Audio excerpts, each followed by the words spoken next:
오늘 하나님께서 우리에게 주시는 말씀은 출애굽기 20장 14절입니다. 한 절 말씀인데요. 위에 버전은 개정 개역이고 아래 버전은 새한글 성경 버전입니다. 우리가 다 읽을 건데 짧고요. 십계명이기도 해서 우리가 다 같이 한번 오랜만에 일어나서 말씀을 받도록 하겠습니다. 함께 일어나서 말씀을 읽도록 하겠습니다.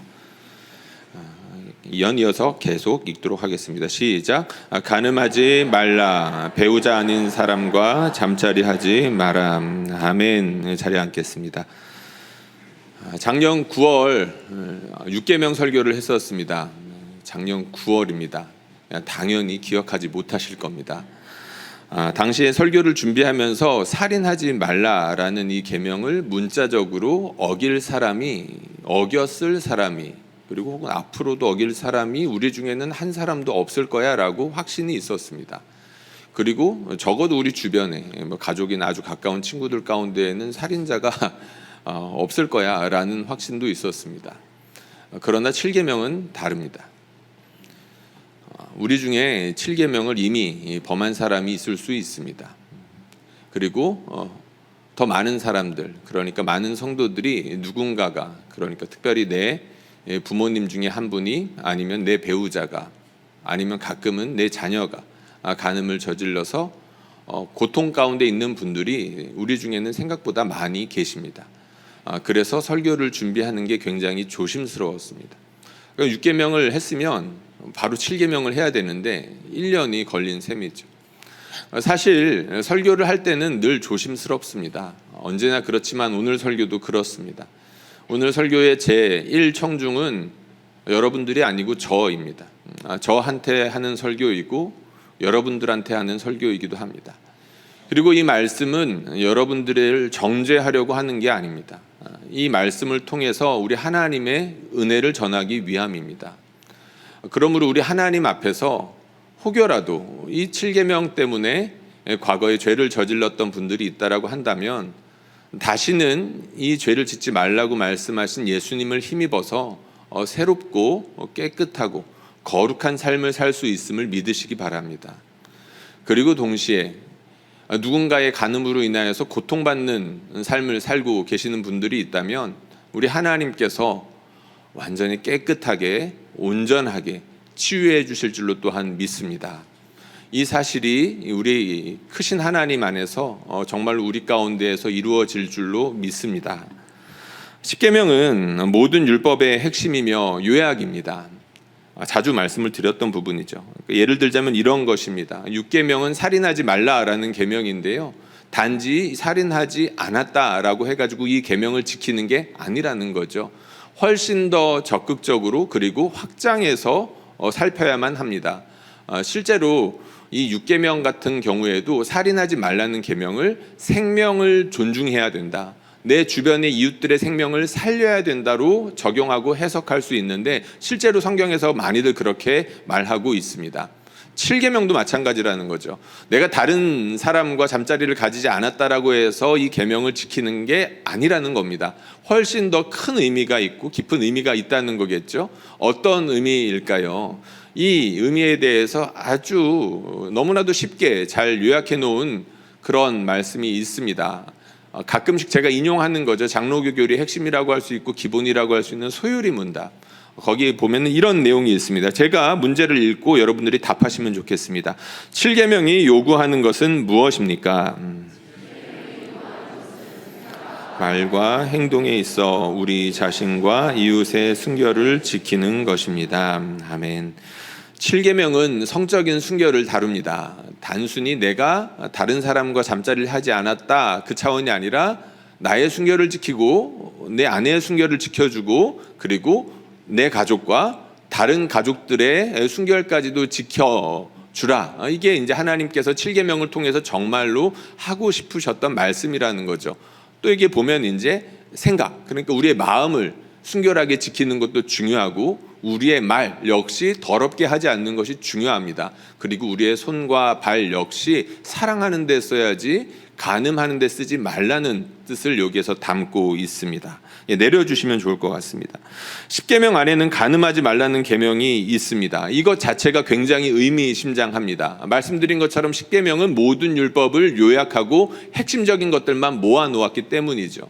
그래서 이 7계명을 바탕으로 해서 뻗어나가는 여러 가지 말씀들이 있는데 거기에 대해서 오늘 우리가 다 살펴볼 수는 없고요. 정말로 이 10계명에서 말하고 있는 7계명, 이 7계명의 핵심적인 의미가 뭐고 우리가 어떻게 적용할 수 있는지에 대해서 핵심적인 것들만 좀 살펴보려고 합니다.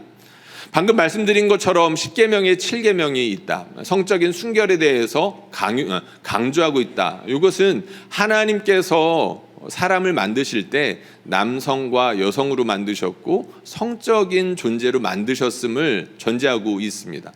그러니까 그만큼 중요하다는 거죠. 하나님께서 남자와 여자를 만드시고 그냥 둘이 각자 살도록 내버려 두지 않으셨습니다. 하나가 되도록 만드셨죠. 그렇게 하나로 만드는 데 있어서 성이 굉장히 중요한 역할을 합니다. 물론 결혼 생활에 있어서 부부 관계에 있어서 성이 가장 중요한 것은 아니죠. 성보다 중요한 것들이 분명 있습니다. 희생이고 헌신과 같은 덕목들이겠죠. 그러한 덕목이 분명 우리 부부 사이 가운데에서 가장 중요한 덕목인데 성 역시 중요한 역할을 한다는 것을 우리가 부인할 수가 없습니다. 성을 통해서 사람이 가까워지고 하나가 됩니다. 그리고 우리 하나님께서 생육하고 번성하라고 말씀하셨죠. 우리 하나님께서 생육하고 번성하라고 말씀하셨는데 그 매개가 뭡니까? 역시 성입니다. 하나님께서 남성과 여성을 통해서 그들에게 주신 그런 본능을 통해서 하나님께서 많은 자손들을 우리에게 허락해 주십니다. 너무나도 신기합니다. 그저 아내를 사랑했을 뿐이고 아내는 저를 사랑했을 뿐인데 아이들이 생겨납니다. 그것도 저를 닮은 아이들이 생겨나죠. 저는 평생 살면서 제 아내의 손을 딱 3번 잡았습니다. 3번 잡았는데 손을 3번 잡았을 때 아이가 3명이 나왔습니다. 놀랍죠. 우리 하나님께서 하시는 일들은 신묘막측합니다. 그런데 이 귀한 성을 아내가 아니라 우리의 배우자가 아니라 다른 방향으로 향하게 되면 그 결과는 너무나 파괴적입니다. 오늘 설교 제목에서 썼던 것처럼 사랑의 힘이 방향을 잘못 잡게 되면 많은 것들을 파괴하죠. 내 배우자를 죽음으로 몰아넣습니다. 그리고 결국에는 나 역시 죽음으로 몰아넣게 됩니다. 그리고 내 자녀들에게 수많은 쓴뿌리와 아픔을 남겨놓게 되지요. 이게 간음의 결과라는 것입니다. 예수님께서 7계명을 해설하신 것을 보면 7계명의 의미가 훨씬 더 폭넓어집니다. 여기에 대해서 그러니까 예수님께서 어떻게 7계명을 해설하시나 이걸 우리가 좀 살펴보면 예수님께서 10계명을 어떻게 해설하시는지 그리고 특별히 간음에 대해서 어떻게 보고 계시는지 우리가 더 잘 알 수 있는데요. 우리가 말씀을 좀 같이 읽어보도록 하겠습니다. 마태복음 5장에 있는 말씀인데요. 교독하겠습니다. 제가 먼저 읽겠습니다. 또 간음하지 말라 하였다는 것을 너희가 들었으나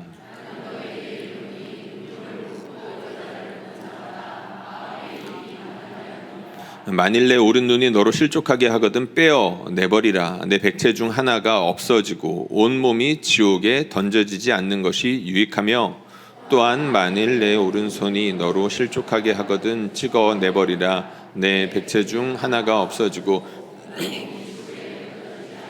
유익하니라. 또 일렀으되 누구든지 아내를 버리려거든 이혼 증서를 줄 것이라 하였으나 나는 너희에게 이르노니 누구든지 음행한 이유 없이 또 누구든지 버림받는 여자에게 장가드는 자도 간음함이니라. 아멘. 예수님께서 2가지를 말씀하셨는데 이 2가지를 구체적으로 살펴보기 전에 중요한 사실을 하나 언급해야 됩니다. 예수님께서 지금 이 말씀 누구를 향해서 말하고 있는지 거기에 대해서 우리가 확인하는 겁니다. 방송실에서 센스 있게 이렇게 또 노란색을 칠해 주셨네요. 예수님께서 뭐라고 말씀하셨냐면 음욕을 품고 여자를 보는 자마다 라고 말씀하셨습니다. 그리고 31절에 보면 아내를 버리려거든 이라고 나와 있죠. 이 본문 보면서 한두 번쯤은 질문을 하셨어야 자연스럽습니다. 왜 그런가요? 예수님께서는 음욕을 품고 남자를 보는 자마다 라고 말하시지 않으셨습니다. 그리고 예수님은 뭐라고 하셨냐면 남편을 버리려거든 이라고 말씀하지 않으셨죠. 왜 그러셨을까요? 그럴 일이 별로 없으니까요. 당시 사회에서는 여자는 재산이었죠. 남편의 소유였습니다. 소유물이었었습니다. 그 소유물의 가치가 매겨지는 까닭은 무엇일까요? 아이를 낳기 때문이고 성적인 욕구를 이렇게 감당해 주기 때문이었었습니다. 만약에 그것이 되지 않는다라고 한다면 얼마든지 버릴 수 있는 것이 당시 사회였다는 거죠. 예수님께서 거기에 대해서 지금 비판하시는 겁니다. 그거 아니라는 거죠. 마태복음 19장에 보면 예수님과 제자들의 대화가 나오는데 거기서도 비슷한 이야기가 나옵니다. 예수님께서 결혼과 이혼 이야기를 하시는데 세상 사람들은 옛날에 그 율법을 따라서 그 모세의 법을 따라서 이혼 정서를 써주면서 아내를 막 버리고 있어, 이런 이야기를 해주시거든요. 근데 너희들은 그러면 안 돼 라고 말씀하십니다. 그러자 제자들이 뭐라고 반응하냐면 예수님한테 이렇게 말합니다. 예수님, 그렇게 아내에게 대해야 한다면 차라리 결혼하지 않는 것이 좋겠습니다 라고 이야기를 하죠. 이게 무슨 뜻일까요?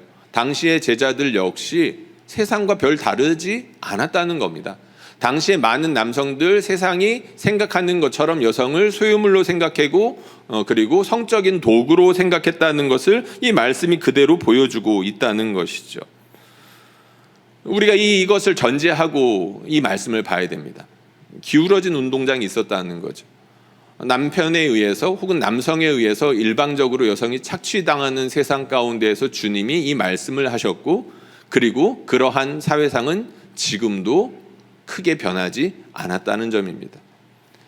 예수님께서 이 간음에 대해서 두 가지 말씀하셨다라고 했는데 이 두 가지를 한번 살펴보도록 하겠습니다. 예수님께서 간음에 대해서 두 가지 말씀하셨는데 첫 번째로 예수님께서 말씀하신 간음은 사람을 볼 때 성적인 대상으로 보는 것을 간음이라고 말씀하셨습니다. 그러니까 좀 어려운 말로 성적 대상화하는 것을 두고 간음이라고 말씀하셨다는 겁니다.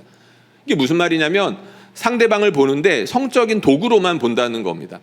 여러분, 누군가를 바라볼 때 이 사람을 돈 버는 기계로 보는 것처럼 보는 것은 죄인가요? 아닌가요? 그건 죄이죠.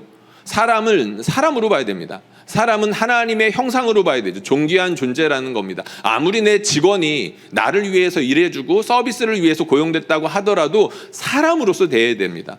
그리고 내 가족들도 마찬가지죠. 내 가족들에게 돈 벌어오는 기계로 바라보는 것은 죄입니다. 하나님의 형상으로 하나님께서 내게 붙여주신 존귀한 사람들로 상대해야 됩니다. 이것도 그런 차원입니다. 사람을 바라보는 데 있어서 성적인 대상으로만, 그저 내 욕구를 채워줄 대상으로만 바라보는 것을 예수님은 그게 간음이야 라고 말씀을 하셨다는 겁니다. 성을 매개로 해서 자기의 기쁨을 채우려고 하는 모든 시도, 배우자를 넘어서는 그 모든 시도가 간음이다 라고 이야기하고 계신다는 거죠. 그럼 이런 질문할 수 있습니다. 28절 다시 한번 띄워주시면 음욕이라는 말씀을 하셨습니다. 그러니까 성적인 욕심을 품는 겁니다. 그 욕심을 어디에서 품습니까? 마음에서 품겠죠. 마음에서 품는 겁니다. 마음에서부터 그 죄가 시작이 된다는 겁니다. 그럼 여러분, 이런 질문할 수 있겠죠. 지나가다가 매력적인 이성이 지나갈 수 있습니다. 갑자기 저도 모르게 성적인 충동이 일어날 수 있겠죠. 그럼 여러분, 그거는 죄인가요? 아닌가요? 답 안 하셔도 됩니다. 죄인가요? 아닌가요? 이 질문은 아주 오래된 질문입니다. 그래서 비슷한 종류의 이야기들이 있을 때마다 신학자들이 혹은 목회자들이 답을 하는 내용들인데 500년 전에 이미 루터에게도 비슷한 질문이 있었습니다. 루터가 이런 이야기를 해줬는데요. 새가 머리 위로 날아가는 것을 막을 수는 없다. 그러나 새가 내 머리에 둥지를 트는 것은 막을 수 있다라고 했죠. 탁월한 비유입니다. 누군가를 보면서 나도 모르게 그런 성적인 충동이 일어날 수 있습니다. 그런데 그것을 마음속에 품고 마치 닭이 알을 품는 것처럼 계속해서 그 생각을 품고, 그 품으면 어떻게 되나요? 알이? 잉태하겠죠. 그 나쁜 생각들을 계속 품고 생각하게 되면 결국에는 결과가 따라오게 마련입니다. 그 나쁜 생각들은 결국에는 죄를 낳습니다. 죄가 장성하면 사망을 낳습니다. 음란함이 그렇다는 겁니다. 우리 주님께서 음란함에 대해서, 간음에 대해서 경고하시는 이유가 바로 여기에 있습니다. 위험하다는 것이죠. 그 간음이 다른 사람들을 죽일 수도 있고 결국에는 너를 하나님의 심판의 자리로 이끌 수 있으니까 조심하라는 것입니다. 성을 매개로 하여서 돈을 벌려고 하는 사람들, 그리고 돈을 미끼로 하여서 성을 사려고 하는 생각과 모든 행동들은 다 죄입니다. 반복해서 말씀드립니다. 성을 매개로 하여서 돈을 벌려고 하는 사람들, 그리고 돈을 미끼로 하여서 성을 사려고 하는 사람들, 그 모든 행동들이 다 죄입니다. 손 안에서 음란물을 접할 수 있는 시대가 되었습니다. 그러다 보니까 정신을 똑바로 차리지 않으면 누구라도 그런 지저분한 성적인 컨텐츠에 중독되기가 십상입니다. 저도 이제 아이들을 키우고 있죠. 청소년들을 키우고 있습니다. 큰아이, 둘째 아이가 벌써 이제 중학생인데 이 친구들한테 이렇게 이야기를 해줍니다. 뭐라고 말을 해주냐면, 너희한테 갑자기 문자나 아니면 SNS 다이렉트 메시지로 문자를 보내는 예쁜 여성들이 있을 거야. 그런데 알고 보면 다 남자들이야. 예쁜 여자들이 너희한테 문자를 보낼 이유가 없어. 다 돈을 목적으로 그런 음란한 메시지를 보내는 거니까 신경 쓰지 말고 모르는 사람에게서 오는 그런 메시지, 메일은 바로바로 삭제하고 수신을 차단하고 신고해야 돼라고 가르쳐 줍니다. 근데 여러분, 이거 우리 아이들에게만 가르쳐야 되는 내용 아니죠. 저한테도 수시로 그렇게 연락이 옵니다. 문자로 그렇게 많이 온다는 거죠. 어떻게 제 번호를 알았는지 해외에서 그렇게 많이 옵니다. 저에게 계속해서 문자를 주고, 제가 이제 너무 적나라하게 이제 이야기들을 하면은 이제 상상하실 수 있으니까 여기까지만 하겠습니다. 그런데 참 신기한 게 있습니다. 이런 문자나 메일들이 주일에는 잘 안 옵니다. 그리고 월요일부터 열심히 옵니다. 그 나쁜 놈들이 참 성실하죠. 제가 이 이야기 왜 하겠습니까? 정신 안 차리면 평생 간음하다 인생 끝날 수 있다는 것입니다. 예수님 시대나 지금 시대나 별로 다르지 않다는 거죠. 청년부를 맡았던 적이 있었습니다. 벌써 한 10년이 넘은 일인데요. 청년들에게 참 많은 이야기들을 들었었습니다. 아까 전에 제가 예수님 시대 때 남성과 여성의 기울어진 운동장 이런 이야기를 한번 말씀을 드렸었죠. 우리 청년들에게 그 비슷한 이야기들을 정말 많이 들었습니다. 우리 청년들이, 특별히 여성 청년들이 비슷한 아픔들을 공유하고 있었습니다. 여성이기 때문에 겪는 괴로운 일들이 너무나 많았습니다. 가정과 학교와 직장과 대중교통과 심지어 연애할 때 등등 여성이기 때문에 겪는 폭력이 너무나도 다양하고 심각했습니다. 제가 놀랐던 것은 한두 사람이 그런 경험을 한 것이 아니라 너무나 많은 청년들이 그런 경험을 하고 있었다는 것입니다. 그런 차별이 일어나거나 폭력이 일어나는 장소나 시간은 별로 구별할 것이 없었습니다. 어디에서나 그야말로 전방위적으로 일어난다는 것을 알았습니다. 일방적으로 잠자리를 요구하는 남자친구라든지, 회사에서 개인적으로 연락하는 유부남 직장 상사라든지, 대중교통에서 심심치 않게 일어나는 성추행이라든지, 많지는 않더라도 아버지와 오빠로부터 겪은 성적인 폭력들까지 너무나 다양했습니다. 예수님의 시대나 지금이나 다를 것이 없다는 것을 인정할 수밖에 없는 일들이 너무나도 많았다는 것이죠. 예수님께서는 여기에 대해서 분명하게 말씀하셨습니다. 이런 거 전부 다 간음이라고요. 이게 7계를 범하는 것입니다. 그리고 예수님께서 말씀하신 두 번째 측면이 있습니다. 간음에 대해서 말씀하신 두 번째 측면은 관계를 파괴하는 성관계가, 그러니까 성적인 행위가 모두 다 간음이라는 것입니다. 관계를 파괴한다는 겁니다. 이 성관계를 통해서 관계가 아름다워지고 아름다운 열매를 맺고 세상 가운데 공헌하고 하나님께 영광이 되는 거라면은 그건 기꺼이 하나님도 오케이. 그러나 아니라면 그것은 간음이라는 거죠. 예수님께서 오늘 우리가 읽은 말씀에서 이혼에 대한 이야기를 하시면서 음행에 대한 이야기를 가지고 오십니다. 이 말씀을 찬찬히 묵상해 보면 예수님께서 결혼에 대해서 굉장히 중요하게 여기신다는 것을 알 수가 있죠. 왜요? 결혼은 하나님께서 만드신 제도니까요. 하나님께서 모든 관계 가운데 기본으로 만들어 놓으신 관계가 부부 관계라는 겁니다. 그런데 그 중한 관계를 깨트릴 수 있는 유일한 이유가 있다면 그게 무엇입니까? 바로 음행이라는 것입니다. 한 사람만 사랑하기로 약속한 것을 내가 행동하면서 그 약속을 깨트려 버리기 때문입니다. 예수님께서 이 음행을 심각하게 보는 이유는 하나님께서 만드신 그 관계를 얼마든지 너무나도 가볍게 파괴할 수 있는 행동이 행동이 음행이기 때문에 그렇다는 것입니다. 성경에 보면 우상 숭배를 간음에 비유하는 것이 너무나 많습니다. 요즘 우리가 에스겔서 읽고 있죠. 에스겔서 16장부터 보시면 깜짝 놀랄 만한 이야기들이 계속해서 나옵니다. 예수님께서 우상 숭배하는 이스라엘 백성들, 그러니까 하나님보다 못한 존재 밑에 가가지고 고개를 조아리고 생명을 구걸하는 이스라엘 백성들을 뭐라고 비유하냐면 창녀라고 비유합니다. 그냥 단순히 그렇게 한두 번 말씀하시고 끝내는 게 아니라 이스라엘 백성들이 벌이는 그 행동들이 하나님 앞에서 얼마나 음란한지에 대해서 굉장히 적나라하게 이야기를 합니다. 묘사를 하시죠. 하나님께서 왜 그렇게까지 끔찍하게 묘사하실까요? 너네들이 하는 우상 숭배가 내가 받아들이기에, 내가 보기에 너무나도 역겹고 더럽고 받아들이기 힘들어라고 표현을 하시는 거죠. 그러니까 우상 숭배하면 안 된다는 겁니다. 근데 실제로 당시에 고대근동에서 신을 섬기는 데 있어서 많은 예식 행위들 가운데 성행위가 들어가 있다는 것은 인류 고고학적으로도 이미 많이 알려져 있는 바이죠. 그 고대근동의 사람들, 마치 원시인처럼 느껴질 수 있는 그런 사람들조차 성적인 행위가 사람들 사이에서 굉장히 중요하고 심지어 신과 사람을 이어줄 수 있을지도 모른다는 그런 생각을 할 정도로 성에 대해서 가치를 두고 있었다는 겁니다. 그만큼 중요하게 생각하고 있었다는 거죠. 그럼 여기서 이제 우리가 어느 정도 이해할 수 있는 측면이 생깁니다. 하나님께서 왜 간음하지 말라는 말씀을 10계명에 두셨는지 말이죠. 하나님께서 왜 이 7계명을 이 10계명 안에 두셨을까요? 그만큼 성이 소중하기 때문입니다. 하나님께서 이 성이라는 것을 통해서 이루시고자 하는 아름답고 영광스러운 것들이 너무너무 많은데 그것들을 잘못 쓰면서 정말 살짝 방향을 비틀어 가지고 하나님의 영광을 욕되게 만들고 하나님께서 만드신 아름다운 사람들이 너무나도 괴로운 고통들을 당하게 될 것이 안타까우니까, 너무나도 괴로우니까 이 7계명에 대해서 예수님께서 또 이렇게 풀어가지고 설명을 해 주셨다는 거죠. 우리가 성을 아름답게만 사용한다면 정말로 풍성하고 아름다운 열매들을 맺을 수 있다는 겁니다. 여러분 믿으시죠? 하나님께서 우리를 성적인 사람으로 만들어 주셨는데 이것을 통해서 아름다운 열매를 맺을 수 있다는 겁니다. 시편 128편 말씀 우리가 한번 같이 읽어보도록 하겠습니다. 이 말씀을 같이 힘있게 소리내서 읽겠습니다. 시작.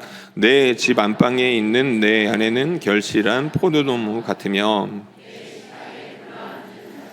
어린 감람나무 같으리로다. 여호와를 경외하는 자는 이같이 복을 얻으리로다. 여호와께서 시온에서 내게 복을 주실지어다.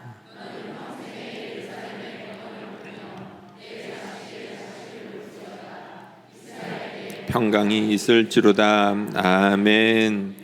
저와 여러분에게 하나님께서 이 복 주시기를 주님의 이름으로 축복합니다.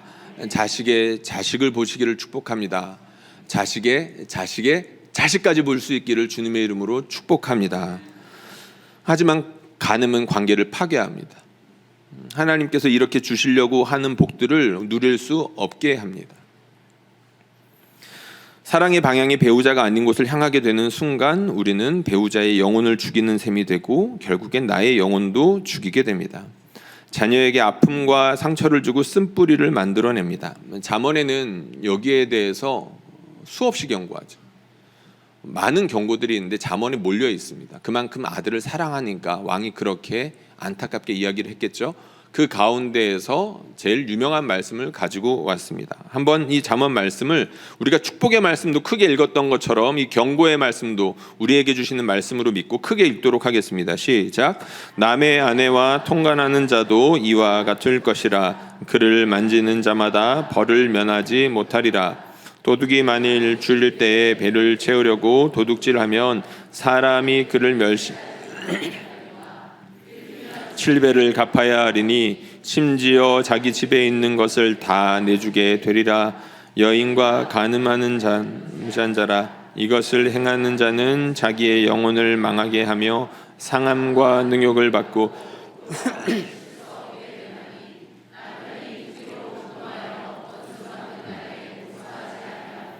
어떤 보상도 받지 아니하며 많은 선물을 줄지라도 듣지 아니하리라. 아멘. 사랑은 신비한 불입니다. 사랑은 신비한 불입니다. 왜 신비하냐면 방향에 따라서 내는 결과가 너무나도 다르기 때문이지. 신실한 사랑은 너무나 다른 사람을 아름답고 조화롭게 하나로 녹여냅니다. 그러나 불의한 사랑은 나뿐 아니라 주변에 있는 모든 것들을 태워버립니다. 그래서 사랑은 신비한 불이라고 옛적부터 그렇게 이야기를 했던 거죠. 10년 전에 있었던 광고입니다. 10년이 넘은 것 같은데요. 인생은 짧습니다. 바람을 피세요. 라는 문구가 온 세상을 떠들썩하게 했던 적이 있습니다. 어떤 사이트신지 궁금하시죠? 찾아보실까봐 알려드리진 않겠습니다. 여기에는 반쪽짜리 진리가 있습니다. 인생은 짧다는 말입니다. 인생은 짧죠. 이 말은 진리입니다. 그러나 이 짧은 인생이 영원한 인생으로 연결되어 있음을 우리는 믿죠. 근데 그 영원한 인생이 두 갈래로 나뉘어졌다는 것을 우리는 기억해야 됩니다. 하나는 영원한 천국이고 또 하나는 영원한 지옥입니다. 인생은 짧습니다. 바람을 피세요. 이 말은 지옥으로부터 나온 말입니다. 사도 바울은 이런 이야기를 한 적이 있죠. 차마 더러운 말은 입에도 꺼내지 말라 그랬습니다. 그런데 우리가 사는 세상은 너무나도 자연스럽게 이 더러운 말들을 버젓이 광고로 쓰고 있습니다. 우리가 정신을 똑바로 차리지 않으면 평생 가늠하다 영원한 심판 가운데 머물 수 있습니다. 그러나 우리 주님이 그 죄를 이기셨습니다. 우리 성도님들이 그 사실을 믿으시기를 바랍니다. 과거의 죄나 현재의 모든 시험과 유혹이 우리 주님을 이길 수가 없습니다. 우리 주님이 그 모든 시험과 죄와 유혹을 이기시고 사망의 권세까지도 다 이기셨음을 믿으시기 바랍니다. 예수님께서 경고하신 말씀을 잘 보면 눈에 대한 이야기를 하시고 손에 대한 이야기를 하십니다. 근데 굉장히 좀 무섭게 하시죠. 뭐라고 말씀하셨냐면은 내 오른눈이 죄를 짓게 하거든 그 오른눈을 뽑아버려라 라고 하셨습니다. 그리고 네 오른손이 죄를 짓게 하거든 그 오른손 찍어버려라 라고 말씀하시죠. 예수님 진심일까요? 일면 진심이 있겠죠. 네 몸 전체가 지옥에 가는 것보다는 차라리 너 눈이나 손, 너 죄짓게 하는 것들을 차라리 없이 하는 게 차라리 나아라고 말씀을 하신 거고 무섭게 경고하신 것입니다. 그런데 진짜로 하고 싶은 말씀은 무엇이겠습니까? 이 간음에 대한 맥락 가운데 이 말씀이 나온 거죠. 하나님께서 주신 눈으로 하나님 보라는 겁니다. 하나님께서 주신 눈으로 하나님께서 주신 배우자 보라는 겁니다. 하나님께서 주신 손으로 하나님 섬기라는 겁니다. 하나님께서 주신 손으로 내게 주신 배우자와 가족을 최선을 다해서 섬기라는 겁니다. 하나님께서 그래서 나에게 눈을 주셨고 그래서 눈을 주셨다는 것이죠. 사진 한 장 보겠습니다. 이게 이제 저작권 때문에 영상에는 아마 나가지 못할 텐데 여러분들만 볼 것 같습니다. 여러분 둘 중에 어떤 분이 이게 남편의 손이고 어떤 분이 아내의 손 같습니까? 저는 이게 잘 모르겠더라고요. 그 알록달록한 옷을 입고 있는 분이 이제 여자분, 아내분의 손입니다. 이게 무슨 사진이냐면 당시 이제 코로나 때 우리가 요양병원이나 각종 병원들 이제 면회를 하지 못했던 시기가 있었습니다. 길게는 1년, 더 길게는 2년까지도 이제 면회를 금지한 곳이 있었다고 하는데요. 당시에 이제 예방 접종을 다 하고 난 다음에 이제 대면 면회가 됐던 어떤 병원 중에 하나였던 것으로 보입니다. 그러니까 이 두 분은 1년 동안 얼굴을 보지 못하다가 이제 겨우 면회가 돼가지고 아내분이 남편분의 면회를 온 겁니다. 혹시라도 죽으면 어떻게 그런 생각하지 않았을까요? 근데 하나님께서 은혜 주셔서 기회를 주셨던 거죠. 이 손을 이렇게 꽉 잡는 모습을 보는데 참 많이 눈물이 났습니다. 하나님께서 손 주신 이유가 여기에 있겠죠. 이 사진 보면서 저를 생각해 봤습니다. 와이프하고 이제 연애하고 결혼한 지 꽤 오래됐는데 연애를 이제 시작했던 게 이제 기억도 잘 안 납니다. 계산해 보면 이제 나오겠지만 이제 처음에 연애를 했을 그 무렵에 이제 서로 이제 막 손잡기를 원했습니다. 이제 손 잡고 동네를 이렇게 다니는데 우연히 청년부 선배를 한 명 만났습니다. 저랑 아내랑 저도 모르게 아내도 모르게 바퀴벌레처럼 도망갔습니다. 그렇게 해서라도 손을 잡고 다니고 싶었던 거죠. 그때가 참 좋았습니다. 결혼한 지 17년이 됐습니다. 이제 결혼하고 17년이 됐으니까 제가 아내의 손을 잡든 아내가 제 손을 잡든 누가 뭐라고 하겠습니까? 서로만 오케이 하면 얼마든지 손을 잡을 수 있겠죠. 누가 뭐라고 하겠습니까? 교회에서도 손잡고 다닌다고 누가 겉에다 놓고 이렇게 욕하겠습니까? 목사님 손 놓으세요. 그럴 사람 누가 있겠습니까? 이제 아내하고 가끔 산책을 합니다. 자주 하는 이제 불광천을 다니는데 불광천에서 산책하다 가끔 손을 잡습니다. 그래서 이렇게 손을 잡다가도 저 멀리서 이제 누구라도 아는 사람의 실루엣이라도 보이기 시작하면은 이렇게 손을 놓습니다. 이제 그러다가 이제 서로에게 이제 상처가 될 수도 있겠죠. 갑자기 팍 이제 놓게 되니까. 근데 방금 우리가 본 그 사진을 보면서 좀 생각을 좀 바꿨습니다. 우리 성도들이나 아니면 다른 사람들의 눈치를 좀 덜 봐야 될 것 같습니다. 손을 좀 더 잡고 하나님께서 내게 주신 눈으로 아내를 좀 더 보고 우리 하나님께 영광 돌리기 위해서 좀 더 많이 힘을 써야 될 것 같습니다. 어거스틴이 이런 이야기를 했습니다. 당신의 사랑을 정결하게 하십시오. 하수관으로 흘러가는 물을 정원으로 끌어가십시오. 아멘. 사랑하는 성도님들, 하나님께서 저와 여러분들에게 아름다운 선물을 주셨습니다. 그 성이라는 선물을 배우자에게로만 향하기를 축복합니다. 그래서 여러분들의 정원이 주님의 능력 가운데에서 풍성해지고 아름다운 열매를 주렁주렁 맺기를 주님의 이름으로 축원합니다. 우리 이 시간 좀 함께 기도하면 좋겠습니다. 이 시간 기도할 때 좀 진지하게 그리고 하나님 앞에 무거운 마음으로 기도할 수 있으면 좋겠습니다. 설교 초기에 말씀드렸던 것처럼 우리 가운데에는 배우자 말고 다른 사람과 잠자리를 해서 내 아내에게 상처를 주고 내 자녀들에게 상처를 준 분들이 있을 수 있습니다. 용서를 구합시다. 우리 주님은 용서하시는 주님이십니다. 그리고 여러분들의 부모님 그리고 혹은 배우자의 간음으로 인하여서 아니면 너무나도 지나친 폭력으로 인하여서 큰 상처를 입으신 분 아니면 지금도 그 상처로 괴로워하는 분들이 있다면 우리 주님의 보혈로 치료해달라고 기도하시면 좋겠습니다. 우리 주님의 능력이 우리를 살리고도 남음이 있습니다. 우리 함께 기도하겠습니다. 사랑하는 하나님 아버지,